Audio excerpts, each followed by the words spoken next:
할렐루야. 성탄의 아침이 밝았습니다. 우리 성탄 인사 나누고 말씀 시작하겠습니다. 행복한 성탄절 되세요.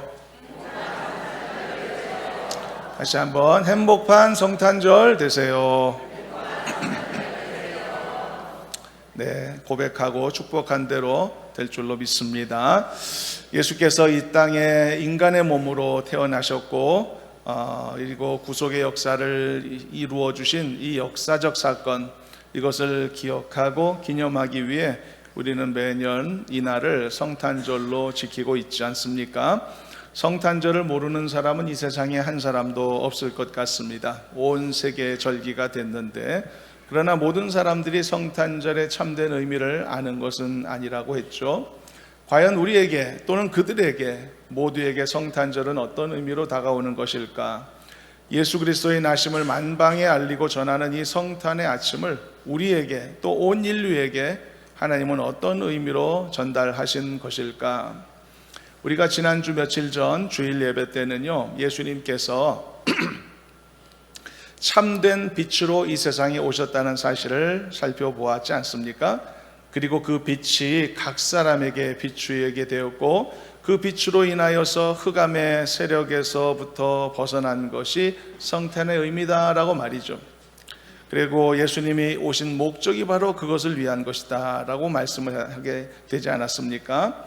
그리고 이 시간에는 이제 한 가지 단어를 통해서 성탄의 또 다른 깊은 의미를 함께 나누고자 하는 것인데요, 성탄절에는 온 인류에게 전하시는 하나님의 중요한 메시지가 담겨 있습니다. 그리고 그 메시지의 내용은 바로 소망이라는 단어로 귀결될 수 있는 것입니다.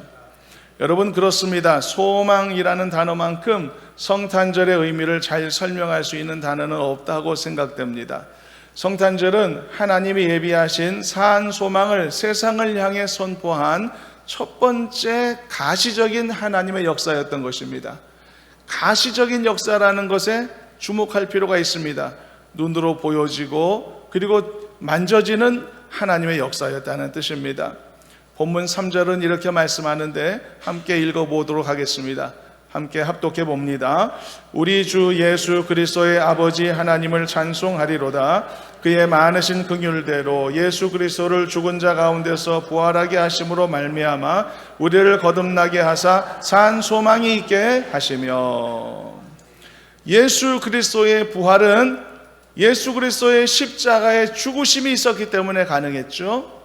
또 예수 그리스도의 십자가의 죽으심은 예수 그리스도의 성육신이 있었기 때문에 가능했던 것인데, 그러므로 이 예수 그리스도의 성육신을 기념하는 이날이야말로 성탄절인 것이고, 그러므로 예수 그리스도의 이 부활하심을 통하여 온 인류에게 산 소망을 허락해 주신 것이 맞다면, 거슬러 올라가 예수 그리스도의 이 땅에 태어나심이 바로 산 소망의 하나님의 은혜의 출발점이 되었다는 것을 우리는 보게 되는 것입니다. 예수 그리스도의 탄생하심으로 온 인류에게 산 소망을 베풀어 주신 하나님께 감사하는 날이 바로 이 날인 것입니다.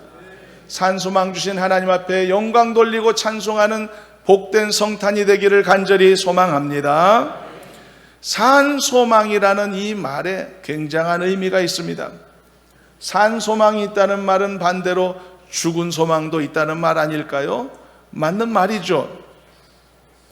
이 세상을 보면은 결코 이루어질 수 없는 죽은 소망, 이른바 헛된 소망을 품고 살아가는 사람이 매우 많은 것을 볼 수 있습니다. 어떤 이들은 일확천금의 소망을 품에 안고 살기도 하고, 어떤 이들은 자기가 결코 될 수 없는 것들을 꿈꾸며 살아가기도 합니다. 될 수 없는 것들이라는 것은 이런 의미입니다. 그 바운더리 속에는 되기가 불가능한 것들이라는 의미도 있지만 되어서는 안 되는 것들이라는 의미까지 포함되는 것입니다. 그게 될 수 없는 것들이라는 것입니다. 그러나 세상 사람들이 이처럼 욕심껏 갖게 되는 그런 소망이라는 것은 결코 누구도 보장해 주지 않는 헛된 소망, 즉 죽은 소망이 될 가능성이 매우 크다는 사실입니다. 죽은 소망이란 될 수 없는 것들, 되어서는 안 되는 것들까지 다 포함시켜 표현하는 그런 말인 것입니다. 여러분, 더 많은 것을 꿈꾸고 더 큰 야망을 가진다면 그것을 가지게 될 것이다 라고 누가 말한다면 그 말을 누가 보장해 줄 수 있을까요? 아무도 보장해 주지 않습니다. 여러분, 죽은 소망에 대해서 예를 든다면 이런 것입니다. 어떤 이들은 이미 죽은 자들이 다시 기회를 얻어 천국에 들어갈 수도 있지 않을까라는 소망을 품고 사는 경우도 있습니다. 이것은 사랑하는 사람을 먼저 떠나보낸 사람들에게 있어서는 정말 그렇게라도 되었으면 좋겠다는 마음을 불러일으킬 만큼, 그들이 붙잡고 싶을 만큼 매력적인 소망일 수 있을 겁니다.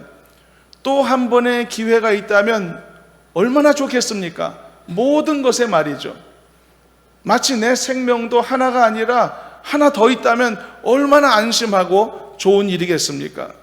그러나 여러분, 이런 종류의 생각들은 인간적으로 보면 아름다운 소망, 탐나는 소망 같아 보이지만 결국은 이루어질 수 없는 것이기 때문에 죽은 소망의 범주에 들어있는 것입니다. 여러분, 우리의 생명과 관련해서 성경이 뭐라고 가르칩니까?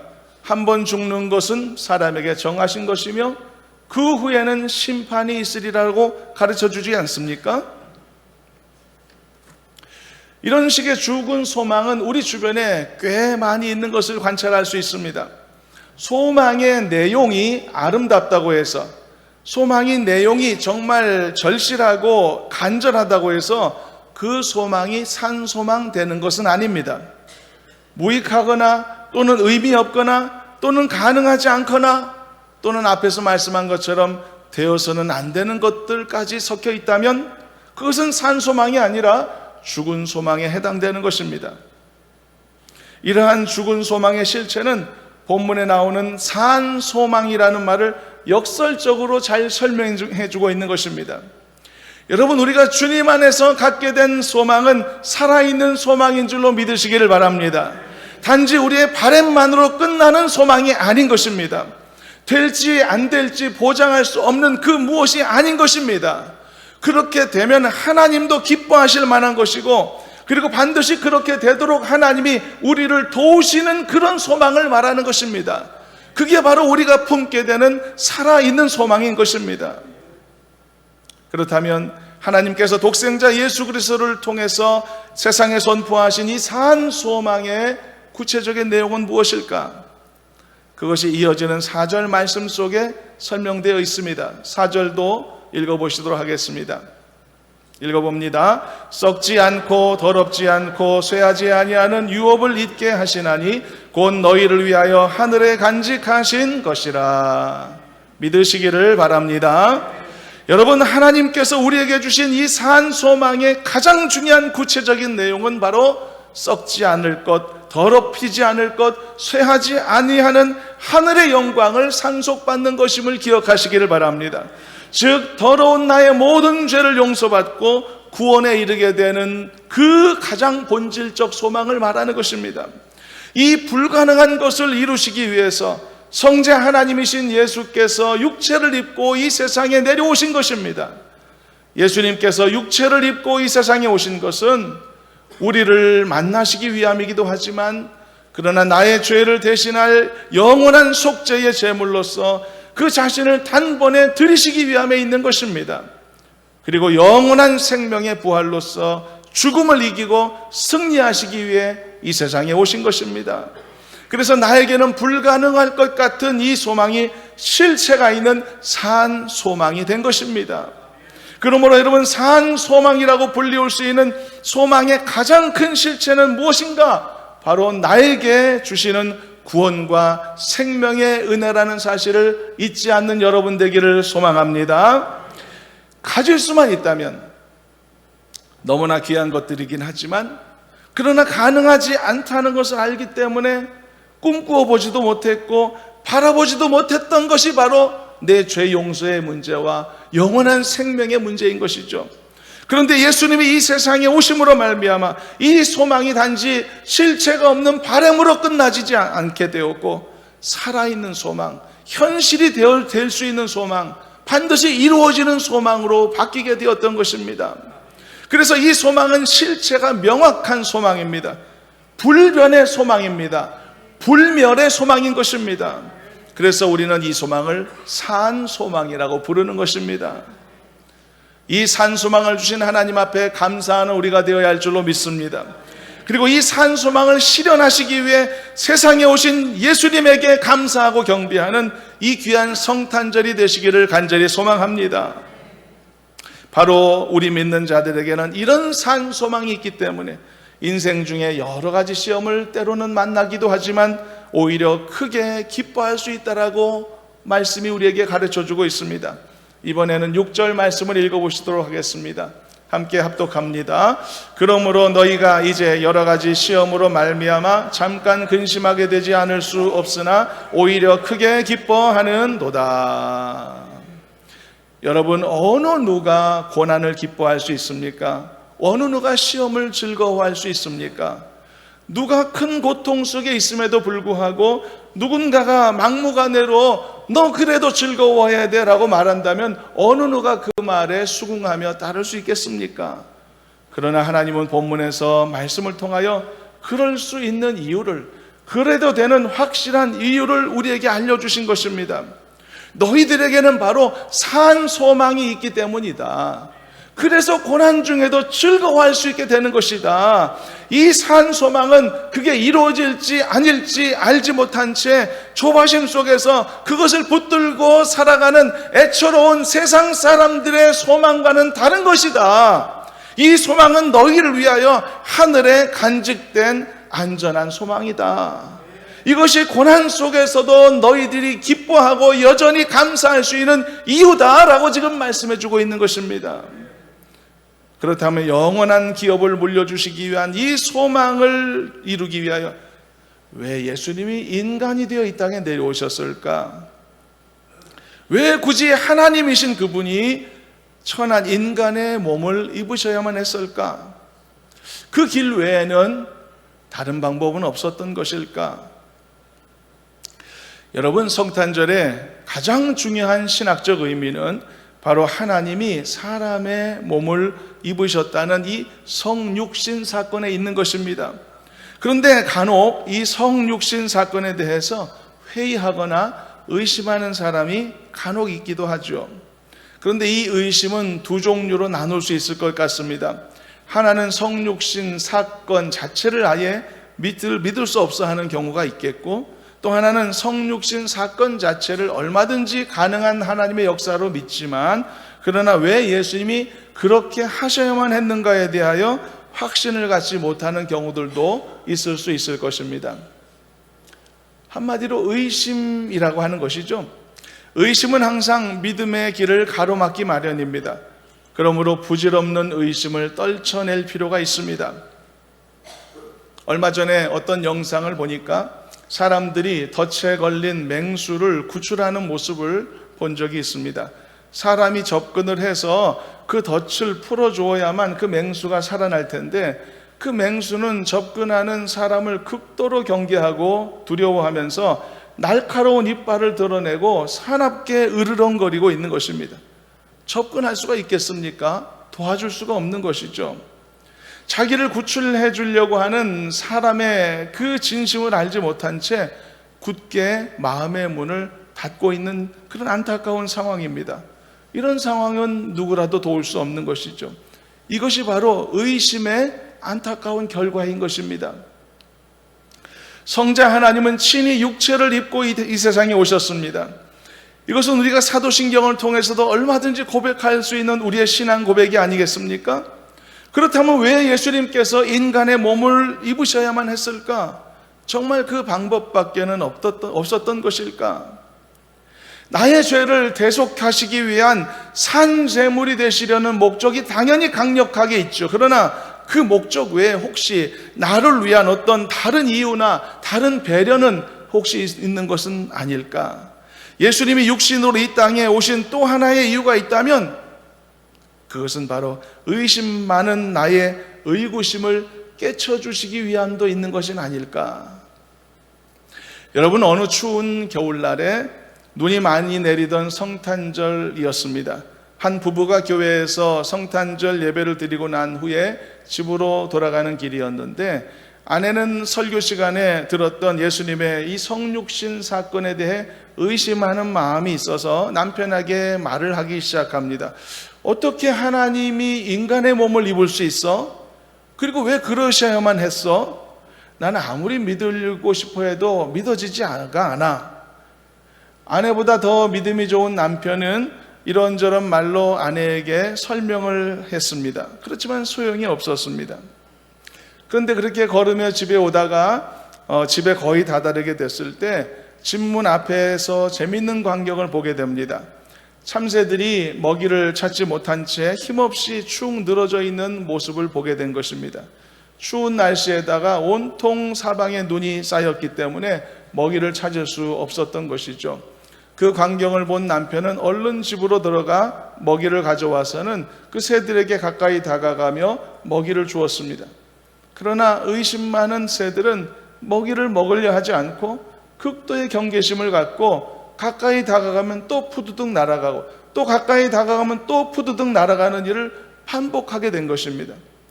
여러 번 시도를 해도 그 남자의 진심을 받아들이지 않는 것이죠. 그 남편은 실망하며 말합니다. 새들아, 난 너희들을 해치려는 게 아니야. 나는 너희들을 도우려는 거라고. 이 먹이를 먹지 않으면 너희들은 굶어 죽을 수밖에 없어. 그러나 새들이 남편의 말을 알아들을 리가 없는 것이죠.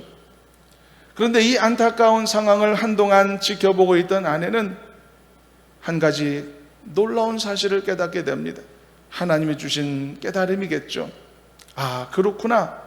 하나님께서 인간에게 계속 사랑을 베푸셨지만 저 새들처럼 하나님도, 인간들도 하나님을 계속 의심했던 것이구나. 그래서 하나님께서 그 의심을 떨쳐주시기 위해서 직접 우리들의 모습으로 이 땅에 오시기로 결정하신 것이구나. 그 후로 아내는 그 이유를 깨닫게 되면서부터 예수님의 성육신의 그 놀라운 은혜가 온전하게 믿어지는 그 경험을 하게 되었다는 이야기입니다. 여러분, 우리의 의심을 깨트려 주시는 것도 하나님의 긍휼하심의 작용이라는 것을 여러분 잊지 않았으면 좋겠습니다. 성탄절은 산 소망을 선포하는 날이고 또한 하나님이 무한하신 베푸신 긍휼을 우리가 찬송하는 날이기도 하는 것입니다. 도무지 변할 수 없는 게 우리 자신이었습니다. 도무지 믿을 수 없는 사람이 우리 자신이었습니다. 그런 우리를 구원하시기 위해, 이 세대를 구해내시기 위해 예수님은 바로 내 눈높이에 맞추셔서 이 세상에 오신 것입니다. 이 세상을 품으시기 위해 이 세상으로 내려오신 것입니다. 이것이 성탄절의 감동인 것입니다. 하나님이 내 눈높이에 맞추셔서 나를 찾아오시고 나와 대화할 수 있는 상대가 되어주셨던 것이죠. 내가 이해할 수 있는 방식으로 복음을 설명해 주셨던 것입니다. 내가 볼 수 있는 방식으로, 내가 들을 수 있는 방법을 통해서, 내가 얼마든지 받아들일 수 있는 좀 더 평안한 방식을 통해서 나에게 한 발짝 더 다가오셨던 것입니다. 이것이 성탄절의 감동인 것입니다. 이것이 성육신의 감격인 것입니다.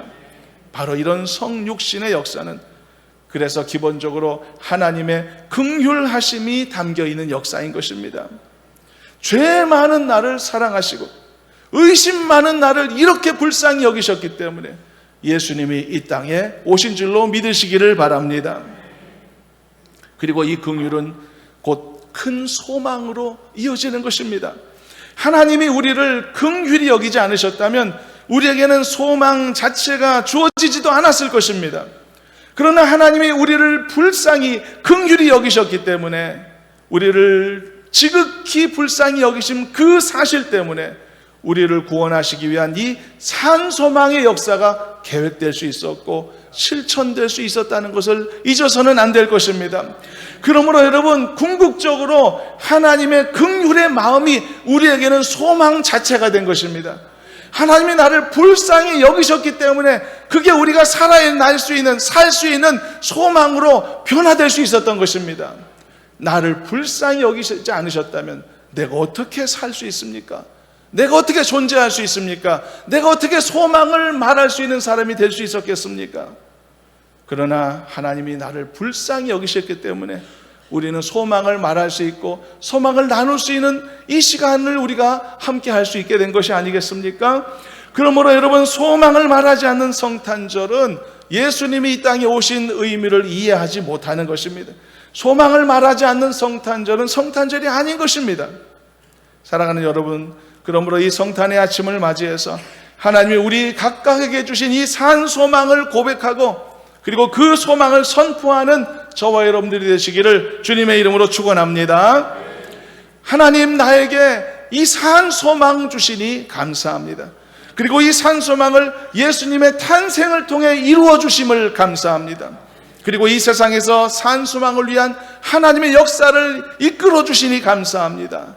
하나님 아버지, 우리가 가진 산 소망은 썩지 않을 하늘의 유업을 잇는 것임을 믿습니다. 나와 같은 죄인이 어떻게 소망을 가질 수 있습니까? 죄로 인해 영원히 죽었던 나 같은 사람이 어떻게 다시금 영원한 생명을 얻을 수 있습니까? 썩을 수밖에 없는 육신이 어떻게 썩지 않을 육체로 회복할 수 있습니까?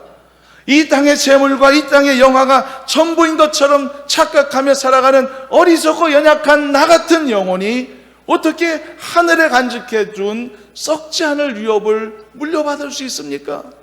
상상도 할 수 없는 일, 이것을 나에게 베풀기 위하여 예수님을 이 땅에 보내주셨으니 감사합니다. 하나님 아버지, 이 성탄의 아침에 이 아기 예수의 탄생을 기뻐하고 축하하며 우리에게 이런 산소망 주신 하나님께 손 높이 들어 찬송과 영광을 돌려드립니다. 생명을 주신 하나님, 이 죄의 완전한 용서를 주신 하나님, 그리고 하늘나라의 유업을 나에게 기업으로 주신 하나님, 이 하나님을 찬양하고 영광 돌리는 은혜로운 성탄절 아침이 우리 모두에게 되게 하여 주시옵소서. 이 소망과 이 바람이 우리 모두의 바람이 되기를 간절히 소망합니다. 말씀을 맺을 텐데요, 이렇게 소망이라고 하는 이 한 단어를 이 성탄절 아침에 우리 마음판에 뚜렷이 새기기를 바라고, 올해도 변함없이 이 소망 중에 성탄의 기쁨을 경험하시길 바라고, 하나님 앞에 이 소망 때문에 찬송하고 기뻐하고 예배하는 저와 여러분들이 되셨으면 좋겠습니다. 우리 다 함께 성탄 인사를 다시 한번 나누고 이제 파하겠는데, 이제는 좀 인사를 바꿔야 되겠죠. 저를 따라서 해보도록 하겠습니다. 산 소망이 가득한 기쁜 성탄 되기를 바랍니다. 다시 한번요. 산 소망이 가득한 기쁜 성탄 되기를 바랍니다. 할렐루야. 기도하겠습니다. 하나님, 우리에게 산 소망으로 오셔서 감사합니다. 이 산 소망이신 주님을 올해도 변함없이 찬송하고 영광 돌리는 성탄절 맞게 하시니 감사합니다. 참된 그리스도인으로서 믿음의 승리와 생활의 승리를 이루도록 도와주시옵시고, 소망이신 주님을 더욱 강하게 붙잡는 우리 모두가 되도록 인도해 주시옵소서. 예수님의 이름으로 기도드리옵나이다. 아멘.